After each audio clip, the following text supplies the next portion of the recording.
All financial support for this podcast comes from my patrons on patreon.com. If you'd like to join in with patrons, please check out patreon.com/Darwin Grosse. That's DARWINGROSSE. Now enjoy the podcast. Okay, today I have the great pleasure of getting to speak to somebody probably everyone knows. His name's Andrew Huang, a video superstar. Definitely one of the people that I've interviewed that my kids all knew. Who were sitting around the supper table, and I was like, I'm going to interview Andrew Huang, and they're like, oh, really? Which is really rare, because when I when I said that about Morton Subotnick, they didn't flinch at all, but they certainly were into. I mean, I would be excited about Morton Subotnick. But so with that, let's say hello to Andrew. Hey, Andrew, how are you? Yeah, thank you, Darwin, for inviting me on. I'm doing well, all things considered. Yeah, it's been a funny year, but I have always worked from home, so not very much has changed for me, and I'm grateful for that. Yeah, I hear that. So one of the reasons that we're actually talking to each other is because you have finally gotten a little elbow room to be able to talk. You've been had a very busy schedule, and part of that has been working on a new bit of iOS code, an iOS app called Flip. I got a chance to try it, and I was really blown away. Why don't you tell the listeners a little bit about what you've got there? Yeah, so this is a project that, the seeds of the idea sort of started coming to me about 5 years ago, and it was more like 2.5 to 3 years ago. I found some developers I could work with to bring it to life, and the idea is that it's a sampler, but it's also quite robust for an iOS app. And oh, by the way, we're trying to get it to Android. We're going to test that soon and make sure it's possible. I had always found that the sampling workflow could be a little bit finicky or would take a little more setup than maybe was necessary in a lot of cases. And another thing that I also do in my music a lot is incorporate sounds that I find spontaneously as I'm out and about, like maybe a gas pump is making a funny rhythm, or I hear something interesting on a construction site I'm walking by, and it's so fun to be able to capture those sounds and use them. But I would find that I wouldn't actually use most of those recordings because it would mean remembering I had them when I got home, sending them to my computer, from there making sure, putting the file in a place that I'd want it to be organized on my drive, bringing it into Ableton, deciding is it going to go in a drum rack or a sampler, all this kind of stuff. And so I started kind of daydreaming about the ideal workflow for that. And so what we've come up with is this great little app where as soon as you've pressed stop on a recording, that sound is automatically intelligently trimmed. The first transient is found. You can, of course, edit that if you'd like, but it finds the first transient, it puts it on a drum pad. It's also already mapped across a piano keyboard. We have a full piano roll in this app, and it's also already running through an effects chain. None of them are active, but they're all right there ready to go. We have 4 audio effects and also on top of that, an EQ. So it was just hopefully the smoothest possible workflow for that initial stage of sampling that's out there. And then beyond that, there's some fun things you can do. There's some live effects using these touch-based controls. There's a really quick, pretty intuitive pattern chaining page, mixer, of course, and then even some mastering tools built in case you want to just do something with the app standalone. But you can also export. You can export stems, so it's pretty fully featured. Yeah, I was actually pretty surprised at how not only fully featured, but also how intuitive a lot of the stuff worked. It was really clear that somebody who works with music a lot was involved in this. It wasn't just a technical exercise, it was actually a musician's exercise, right? So just even think, one of the things I recall like hitting right away is I was in the pattern or in the arrangement page, right? Mm-hmm. And I was just like, oh, you know what? I want to take this pattern and I just want to make a different variation of it. I was like, nothing told me how to do that. I wonder if I just drag it over to one of these spots. And I did, and it worked. And there were so many times where I experienced things like that. It's like, it didn't tell me exactly what to do, but if I was just going to guess, it would be X.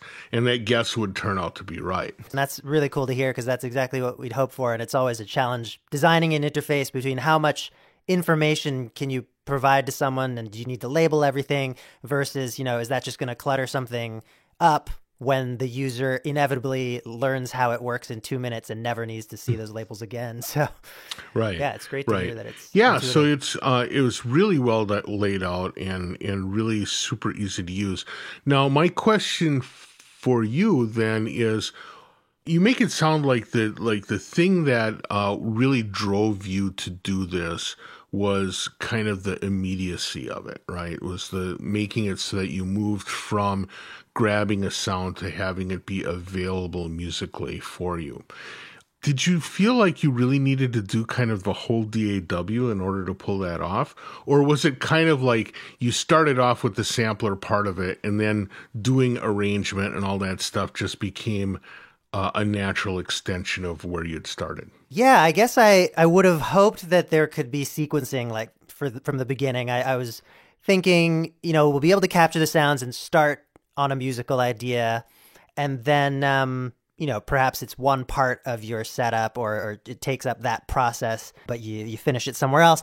And then as I was, just dreaming more about what it could be, I thought making it as standalone as possible would just be really helpful, not only for one's workflow, but also if this is maybe a lot of people's first introduction to that type of music making, they'd be able to do a lot more with it right out of the box. And then also, just as I talked with the developers about what was possible, and they've made various other apps as well, they have access to all kinds of code that they can even reuse for different portions. It just became clear that we could do so much more and it wouldn't be nearly as much a hassle as I would have guessed, to put a piano roll in, for example. Like that was one thing where I thought, oh, well, will they have to build that from scratch? And like, is that going to be weird? And they probably already had something laying around that they could just throw in. And then, so it's funny in the development of something like this, something like a piano roll, happens a week after we talk about it on the phone. Whereas like changing the way a slider behaves, could take months. Yeah. But, okay. Well, that explains it because to me, when I look at it and I just have a sense of like what would be the hard things to put together, it's sort of like, yeah, putting a piano roll thing, that represents a big task. But if you were working with people who already kind of had that under their belt, that probably helped a lot.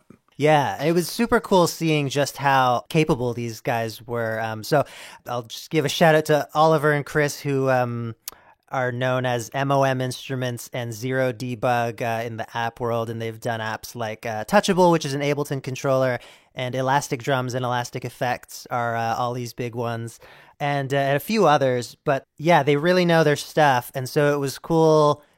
I brought the main ideas to the table initially, but they were able to really build on them. And, they knew what was possible and they had really smart ideas about how to lay things out in a good way for the user. Right. Now, the other thing I would say is that this is really a kind of an opinionated app, as opposed to like doing something that's going to like fit in AUM and then, everything can be kind of added after the fact. I mean, you have very specific effects. You have a specific mixer layout. You have specific mastering effects and stuff.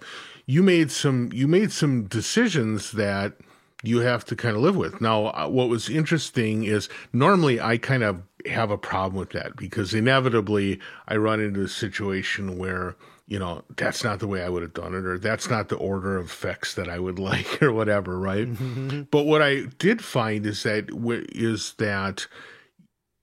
despite the fact that you made choices and you built them into the app, what you also did was you didn't necessarily jam them down my throat. So, for example, as you mentioned, you record something, it immediately is part of a sampler, like it's a sampler voice, right?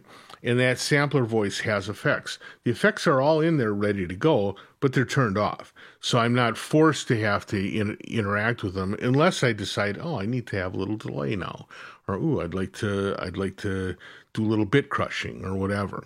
It's kind of an interesting thing where you made choices, and I think sometimes the choices help, again, with the immediacy of it. And they probably, I mean, I would guess that it also is one of those things where making the choice helps it be a little more accessible for people who might not be super experienced working with music software.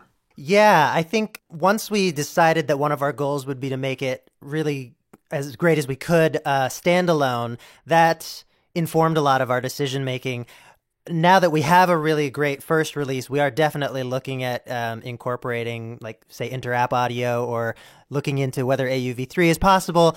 And I think both of them are, and some things might take a little longer than others, but we do want to add more effects as well. And instead of having the 4 that are optional on every track, having maybe a selectable menu of them, something like that. So the end goal is to eventually build in even more flexibility, but hopefully with the same kind of approach where it's, as you say, not forced down your throat, right, but just more options. Yeah. So I don't want to make it seem like I'll just say I found your choices to be pretty impeccable. So I'm not going to complain. Oh, cool. I'm not complaining. All right.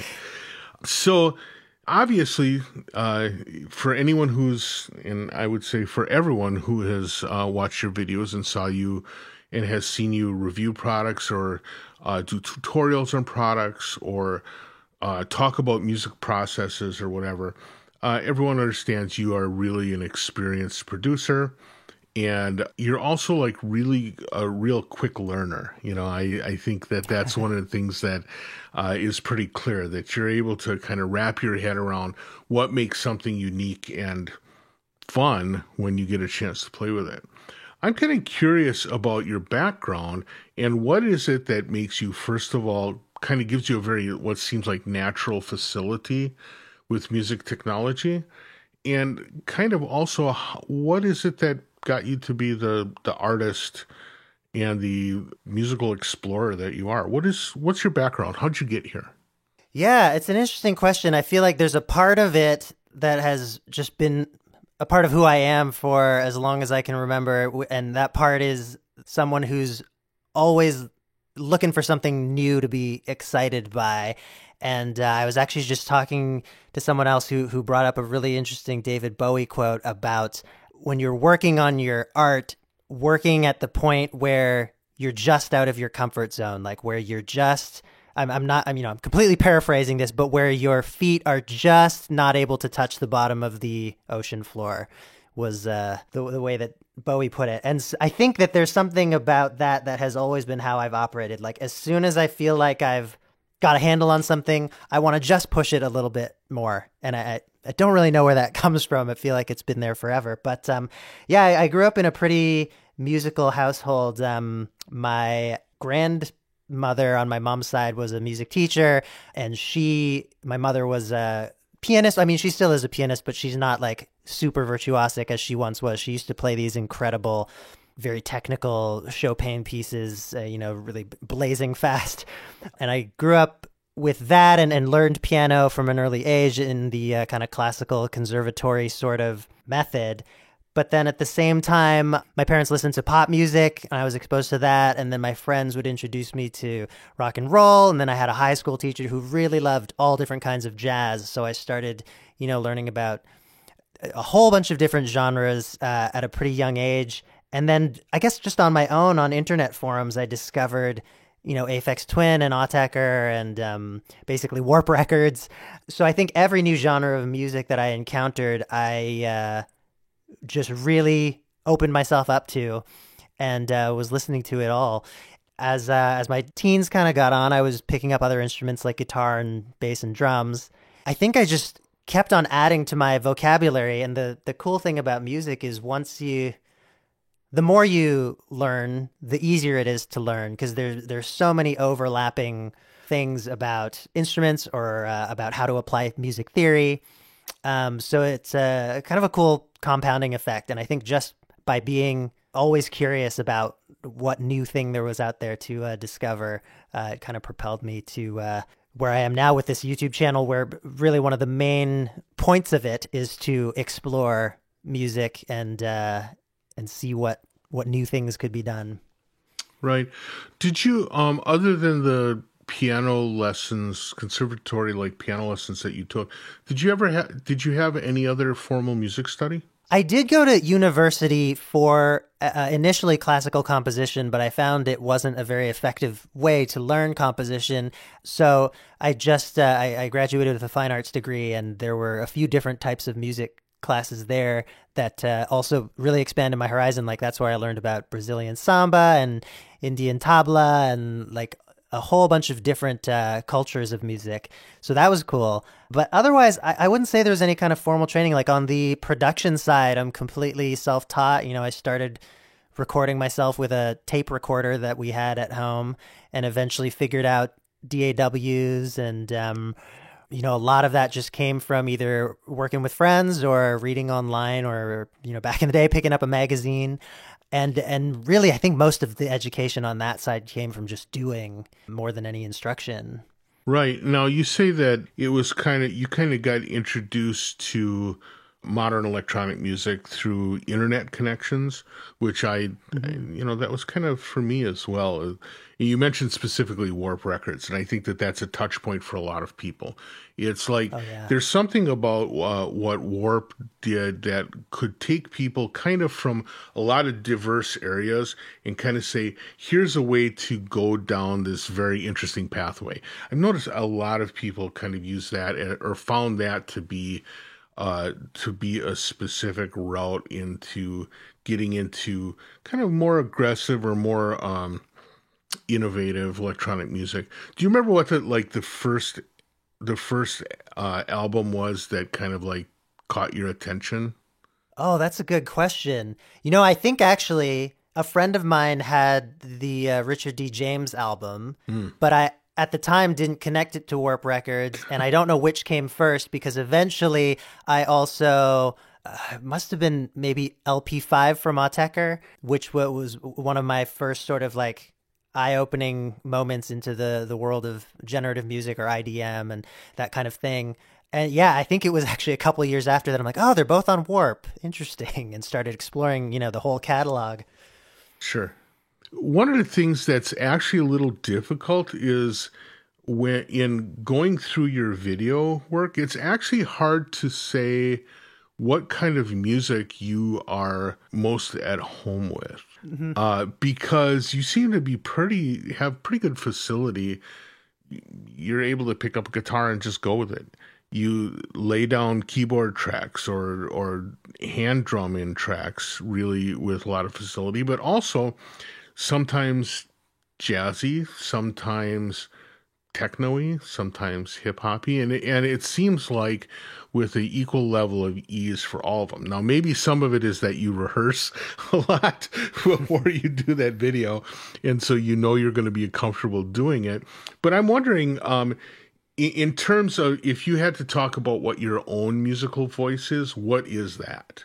Yeah, it's a really tough question that I think for a long time I struggled with, and now I sort of have embraced the broadness of it or the ambiguity of it, you might say. And I think the common threads are there's a meeting point between pop sensibilities and experimental tendencies. I think in most of my output, there's something that's catchy or you know, has a little bit more of something on the mass appeal side of the spectrum than just, you know, complete experimentation. But there's also something a little bit left field about it. And I think those elements might be completely different things from one track to another, but I feel like that's sort of where I live, somewhere in that space of like, let's still make it really interesting and compelling and kind of quick moving and fun, but let's make it different and let's perk people's ears up and let's, you know, try and aim for something that hopefully they haven't really come across before.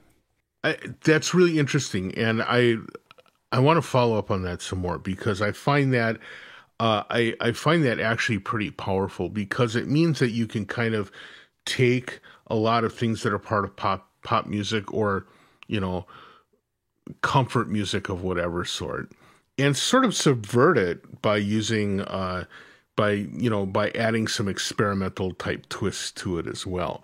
What are the things about a pop music structure that you feel strongly like need to be a part of your music? I mean, is it like melodic structure, or is it more like verse, chorus, bridge structure, or what are the kinds of things that you really you're still kind of you're compelled to put into your tracks? Is it the development of hooks? What are the things that you really focus on?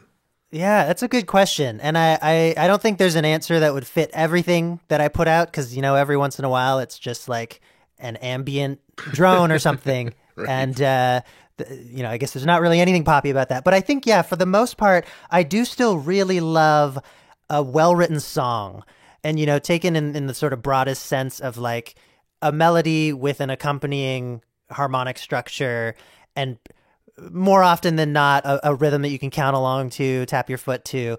And I guess texture is something that's really important to me. And so that's something that I think in pop and electronic music is much more of a focus than in many other genres.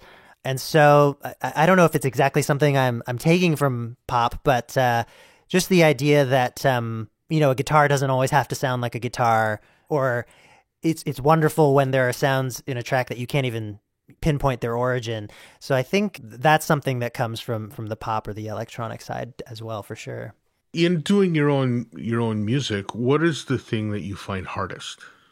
It's probably finishing tracks, which is, I imagine, pretty common. I think I've gotten better at it. The harder part used to be not knowing how to finish.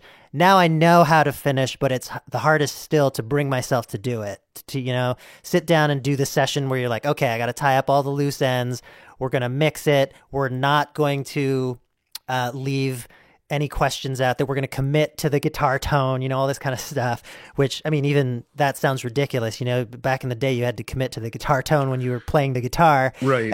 And now it's in a plug-in for some of us. And so making those decisions is still a challenge, I think, compared to a lot of the other parts of the process. Right. Yeah, it is. There is that sort of like, I'm going to stop second guessing myself thing that is just a really hard part of current music production. It's that's really interesting. Now, I know from watching your videos over the years, you actually kind of went through. You have always kind of had a sound designer kind of focus in how you attack different instruments. When you try different apps or you try different hardware, you would kind of take them on as sort of like tools for doing some sound design. And then you got into modular, and you went a little nuts. Oh, yeah. I think all of us have done that. I'm looking to my left. There's one expression of my insanity. I have another expression of it I actually have a kitchen modular. So there you go. Wow. Yeah. So, that's great. But the fact of the matter is, you really went in on your modular system. What was it about modular that specifically spoke to you? It was really like I found a passion within my passion, and it's been really interesting to kind of, just almost watch that unfold for myself, almost like out of body or whatever. But I think it had always interested me. I first kind of discovered it when I was at school, and I learned about Buchla. The instruments just looked really interesting to me. But then a few years down the line from that, as I got into Reaktor and understanding synthesis better, and starting to try and connect these nodes that you had in that version of Reaktor and build something of your own, that just really appealed to me as being a very freeing way to create. And I think also with how much I got into all that Warp Records stuff, just really enjoying the kinds of tracks that never felt like they repeated themselves from bar to bar, that were full of all kinds of ridiculous sounds. I just really wanted to explore that more and hardware modular ended up sort of feeling like the fastest way to find those sounds. So, one of the things that is often a thing for people who get into modular is sort of like the process of trying and then failing, or trying things and not enjoying them, and then trying the next thing, and kind of having to go through this process of sort of like buying and selling your way into eventually what becomes your instrument. For someone like me, it's easy to do because nobody's looking over my shoulder while I'm doing it, right? In your case, you have people who are literally watching you do it on video. I mean, to what extent is your personal system sort of like ahead of what you actually show in your videos? Or are we really seeing kind of like what your studio is today? Yeah, that's a good question. I mean, the stuff that I show in my videos may or may not have anything to do with what is currently happening in the studio, only because I am kind of always working on a huge overlapping pile of projects. And every once in a while, most of the time, if I film a video, it ends up on the internet in a week or two. But every once in a while, you have one that kind of just sits around for a couple months or maybe even longer. And some are pieced together over many months, and they include, travel montages, let's say, things like that from different places. So yeah, I guess the things that I choose to highlight in my videos, they're usually what I feel like will just make for an interesting video. And sometimes that means, I'm working with the latest and greatest thing. And other times it's like, well, I'm finishing a track that I started 5 years ago, but I think there's a technique in here that I haven't talked about before that could work in a video. So yeah, it's a bit all over the place. That's pretty interesting. So I want to talk a little bit more now about the development that you put into the Flip app. I mean, we talked about it on the front end, but I want to learn a little bit more, because you actually are fulfilling a kind of an interesting role in that. I've had a number of discussions with people who are programmers of software, but your role is very specifically kind of as a designer, right? Mm-hmm. Yeah. I mean, I didn't program any of it. Right. So talk a little bit about what that looks like and how, as a musician, you could communicate. Now, you were in a lucky position of working with people who had done musical projects in the past. So it's not like you were talking to, complete pocket protectors, right? But the fact of the matter is, you still had to find a way to communicate your designs and design concepts, and especially then the process of like, okay, here's the first test, here's how I tweak it. How did you find a way to do that effectively? Because I think that actually can be hard. It's hard to talk about music sometimes, or about music processes.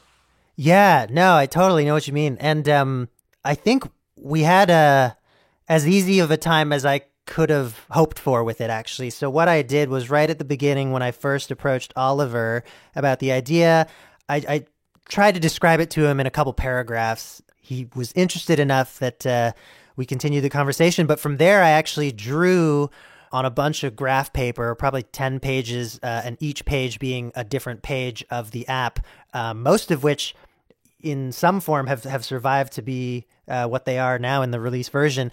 But that was kind of the bulk of the communication that happened to just set all of the development in motion. I think the design itself actually is simple enough and immediate enough in the way that the user interacts with it, that there didn't need to be a whole lot of, really detailed or technical kind of discussion. It was sort of like, well, here's what I envision a page of the app looking like, and the very, one knob per function kind of user interface that we would have on it. I wish I could find those drawings. I know I still have them somewhere. And one day when I stumble across them, I'm really excited to show them in the video and to just kind of see how what was right there from the beginning and also what changed over time. But yeah, because that, whatever it was about the concept was easy to kind of translate into a few crude drawings, they put together a prototype pretty quickly. And once we had that, it was just so much easier to say like, oh, when I'm pressing this or swiping on this, it doesn't feel quite right. And we were able to have very concrete discussions about the behavior of something that we could immediately be interacting with in prototype form, which I imagine must be a little more difficult when you're dealing with hardware or maybe more complex types of interfaces. Now, were there ever times where you would you would see somebody releasing a piece of software and you're like, oh my God, that's exactly what we're working on. Why do we even bother? Right? Or whatever. It seems like as fast as the MI industry moves, it had to be there had to be times when you were just like, we're never going to be able to stay ahead of the industry enough to be able to ever release this thing. There were two moments I remember like that, and I'm happy to call out these products because I also think they're great. But the Teenage Engineering PO33, the sampling one, when that came out, I was like, oh, they've got a pretty fast sampling workflow. It definitely, can't do as much as Flip, I'll say. And same thing with there's an app called Koala, which is also a sampler. It's very immediate and fun. I think our app has more to offer than both of those. And so it was kind of like they've really, kind of gotten into our space, but also a sigh of relief of like, I think we're offering something that will have its own legs to stand on. But yeah, I think, that's not a bad thing either. I think it's great that there are all these different expressions of similar ideas, and it's good for people to have options. Yeah, I think it's hard though, especially for the initial release. It's hard to put something out when you have competition from day one. Now, I recognize that a lot of business people or business gurus say you should never be the only person in a marketplace with a thing, because that means that there's not enough of a market for it to exist, right? But it also seems like with a lot of music software, that there are so many options that it's kind of hard to feel like you're really unique. So we've already kind of talked about what your feelings are about what makes this unique. What do you imagine are the next steps for it, though? Do you find ways to make it more flexible, or do you find ways to make it easier to use? Which is the direction you imagine it going? I don't know if I've exactly thought about it in those terms because, of course, both things are great to focus on. I guess if I'm thinking about the features that we've been discussing adding, it is more about flexibility, and we're hoping that what we add to it, doesn't clutter it up, doesn't take away from the ease of use that we've already got built in there. But we're talking about things like, I'm going to just mention the ones that we feel the most confident on. We want to be able to add sample slicing, both in an automatic way where, for instance, you could select a number between 1 and 16, let's say, and it would divide your sample into evenly spaced slices. But then you could also move the cue points. So something like that, I think, would be really handy. Right now we have sample start automation, so you can kind of achieve some of the similar kinds of sequencing, but slicing, would make that more precise and faster. I'm trying to think of other things. I'm adding more effects, both the effects on the channel slots as well as the live effects on the performance page. That's something that we feel like would be a really easy win, just because it's more power, it's more types of audio processing, and it's some of the most fun stuff that you can do with mangling some samples.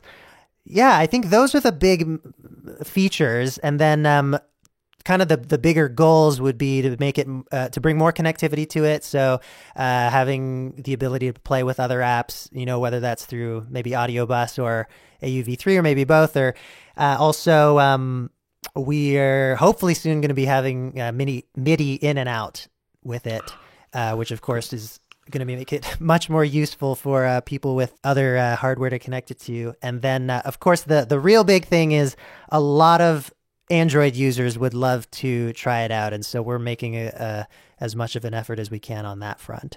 Sure. Now, I didn't check. I can't imagine this user interface actually surviving a movement into a phone. Does it work with the iPhone, or is it just at the yeah. It works with iPhone and iPod Touch. And actually, we designed it phone first, and I did all my testing on the phone because we figured if we can make it as good as possible on a phone, it'll just be easier for the iPad users. Yeah, right. So, yeah. Oh, that's interesting. Yeah, I didn't even think to try it on the phone. I just made the assumption because an awful lot of sort of like the more complex stuff really is pad oriented. So that Yeah. that's very interesting. Well, I'm glad to hear that you're considering MIDI because the two things that I was actually missing in playing with it, one was MIDI because of course what would work better with an iPad than an ARP 2600, right? So I wanted to get those. I thought that would be the perfect like ridiculous pairing, right? But the other thing was some more complex sample management because right now it's kind of oriented toward one shot sample playback Yeah. and having chops or having looped samples would be Oh, right. Loop samples has been requested, and we're yeah. working on that one too. Yeah, so I can see where there's some opportunity to expand there in a way that wouldn't actually make it either more or less difficult to use. It would just be kind of like added functions that you could throw into. Sure, that's really great. So you're looking at possibly bringing this to Android. Is there any chance that you're going to also move it towards working on laptops or something where maybe you have a little more flexible I/O? Because that's the one thing for me in working with an iPad as my interface for this, it's sort of like that stupid jack is actually the really limiting factor to it feeling like an actual part of my studio. Is there For sure. is there an imagination of getting it running on laptop or desktop machines, or is it more like you're just going to kind of hope that, or the expectation is that there's going to be more connectivity coming to the pad-based systems? Yeah, connectivity with the portable devices is sort of our primary focus, but we're definitely going to try it out, on Windows and Mac. I guess the new Apple M1 laptops apparently make it so that any app can be accessed and used from a laptop, which is cool.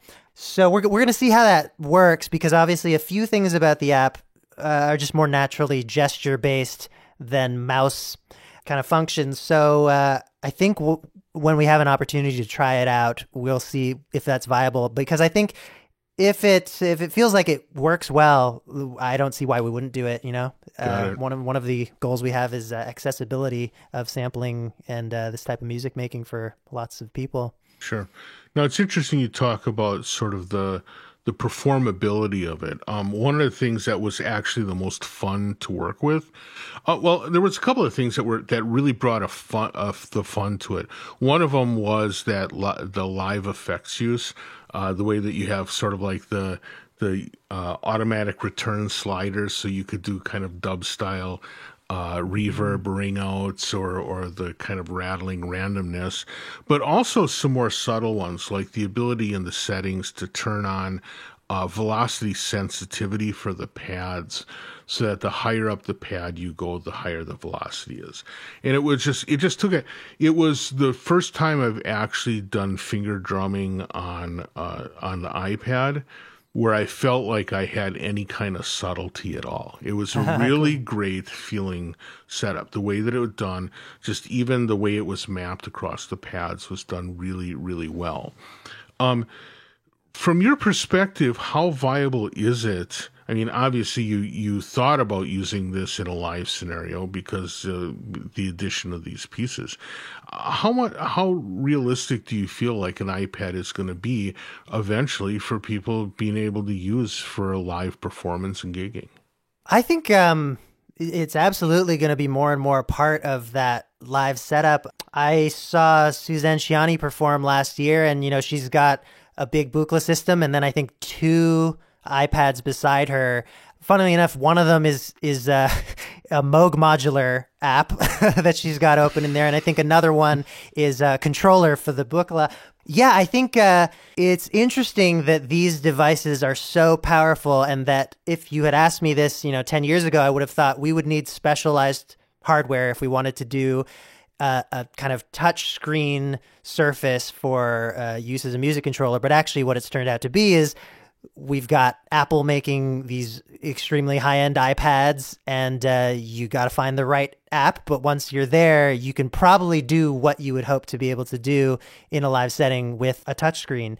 So I think that's cool. There's an app I just discovered called Ribbon, RIBN, which lets you just draw MIDI CCs. You sort of you make a gesture, and then it loops it. And I think you can do something like 6 of these at once and send them out to whatever MIDI CCs. You could connect that with your modular through a CC to CV converter. So there's apps like that I think, are so open-ended that, people can involve them in almost any kind of setup. Right. Now, you are in the lucky position of kind of being able to try out a lot of stuff. A lot of manufacturers will talk to you and ask you to test drive things or whatever. When you get sort of like so much access to equipment, how do you find the things that actually become your instruments versus just the things that are sort of like tools, your work tools or the things that you're working with commercially?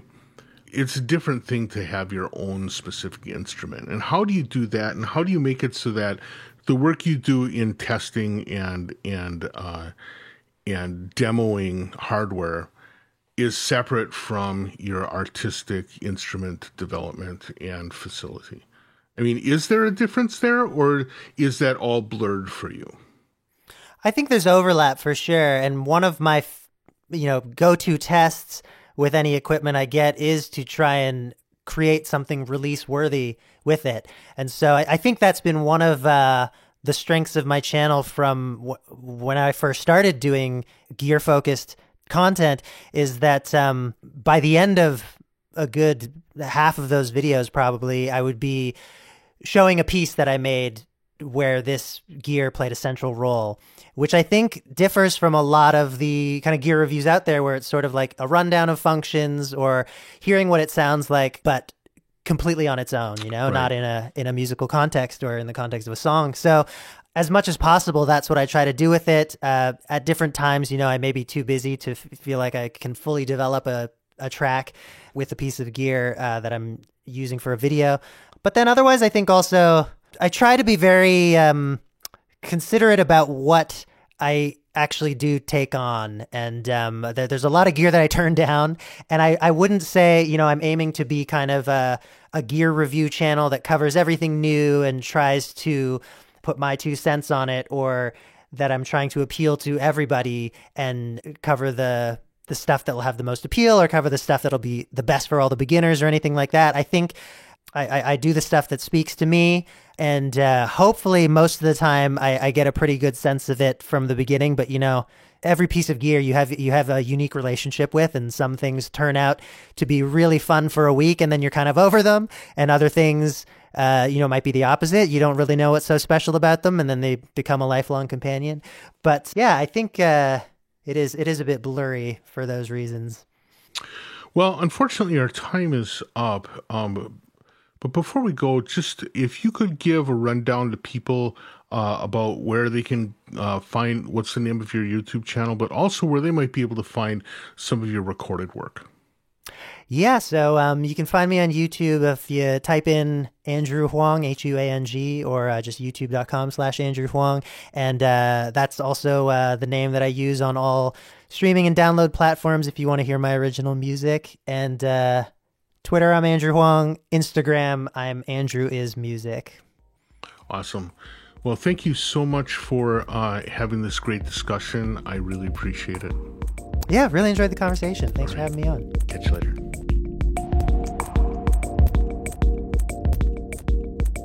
All right. Thanks to Andrew for having the great chat. My goodness, it was amazing to hear kind of his background and how he approaches songwriting and music production. Really fabulous. If you haven't checked it out recently, you should check out his online channels. Always interesting stuff there. And also, if you get a chance, try that Flip app. I found it a lot of fun. I think you will too. If you have any questions, comments, or concerns, please feel free to shoot me a line at darwin.gross@gmail.com or ddg@cycling74.com or ddg@20objects.com. They'll all get to me. And if you're interested in supporting the podcast, please head over to patreon.com/DarwinGross. And if nothing else, sign up for the blogs so that you can hear about my occasional ramblings. Thank you so much for listening, and we'll catch you next time around. Bye.